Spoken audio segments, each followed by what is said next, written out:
嗨，大家好，这里是小布尔，欢迎收看今天的视频。之前我不是整过一期 BT5 大战豹一的模拟吗？但因为战争之人系列里的 AI 过于聪明，所以那期模拟的效果并不怎么好。于是乎，我就召唤了一些观众来和我一起在战雷里进行一场 PVP 的模拟。可惜的是，咱毕竟是个小 UP， 所以在这个6月10号，也就周末的时候，我总共也就喊了不到10个人来进行这个模拟。原本我的设想是这个自定移房的64个人能够到齐呢，结果竟然只有10个。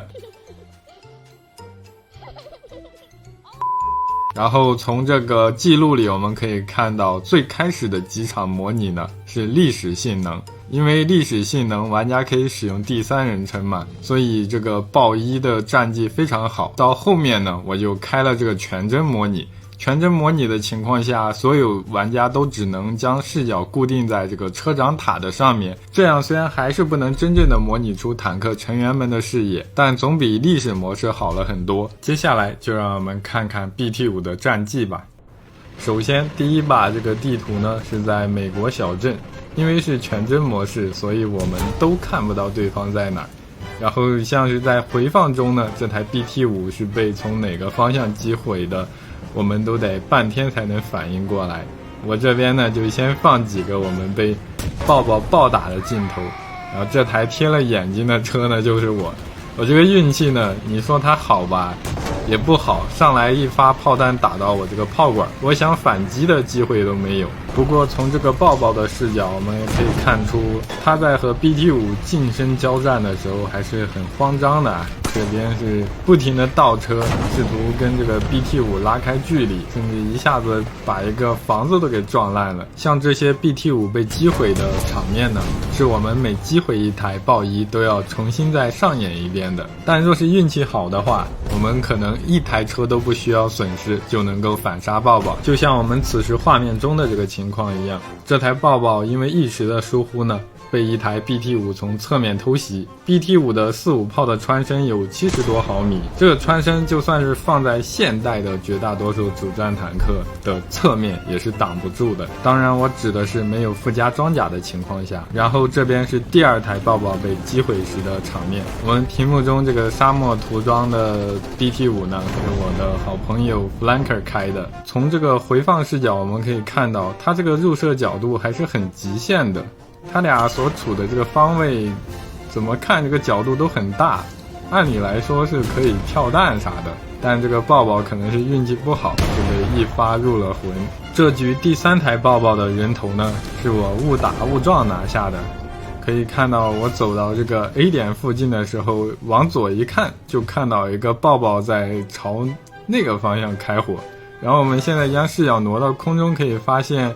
此时这台豹面前是有3台 BT5 的，他的注意力完全被最左边这台 BT5 老哥给吸引了，并没有注意到他的右侧还有2台 BT5， 所以这波这个击杀实际上应该同时算给我们3个人。这把的最后一台豹的击杀呢，是我和另一个老哥一起拿到的。此时这个豹已经发现了我，然后他放了个烟往前冲锋，结果把自己给迷惑了，然后就撞上了这台 BT7 老哥，导致他的这个侧面刚好暴露了出来，正好接住了我的一发炮弹，这波算得上是一个组合技吗？然后来到了第2个地图，是在这个叫荒野山城吧，好像是。开局又是这个豹老哥乱杀，他是全程没有放水的啊，是完全在享受着这个屠戮 BT5 的这个快感。当然我们进行这种测试的要求也就是如此。这里我的 Flanker 吸引了他的注意力，但此时屏幕上的这台 BT5 呢就是由我驾驶的，因为是在这个全真嘛，所以视野很奇怪，在车长塔上我都走到他面前了，我都没有发现他，结果就被他一发给我的这个动力舱给打起火了。然后他可能是怕我转过炮塔来攻击他，他就放了个烟，因为他还记得 Flanker 在这边是一个真正的威胁，所以他决定先来对付他。但是他的这个决定呢就把他给害死了，他低估了 BT5 的这个机动性，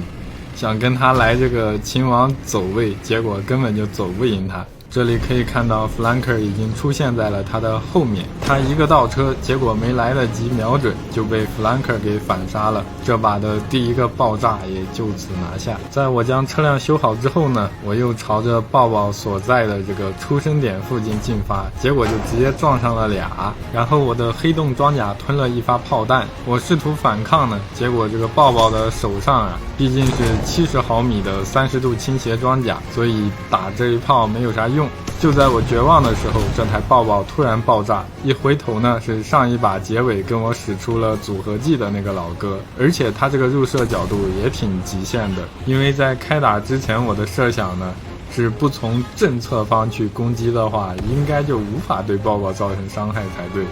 结果开打之后才发现这个抱抱确实是纸糊的装甲，然后此时可以从这个上帝视角看到，因为是全真视野，他们双方其实就隔了一排小棚屋，但都不知道对方的存在。然后因为刚才我被击毁了呢，所以现在地图上这个敌人是看不到，但我们可以看到 Flanker 老哥又击毁了一台豹一，他活着的时候我们看不到，但他被击毁后的这个残骸我们是可以看到的。说实话，这种只能记录玩家周边发生的事情的回放系统属实是有些坑，所以我想如果下次我们还有机会进行这样的活动的话，我可以开一架直升机悬停在这个战场的上空，这样就能同时记录下所有玩家的情况了，也可以把镜头给到他们身上，而不是大部分时间都在记录我自己的什么英雄行为。此时我们的画面是在第3把，这个地图是布雷斯劳。我走过这条街的时候，这个老哥好像是刚刚复活，所以他给我来了一波小小的超时空震撼。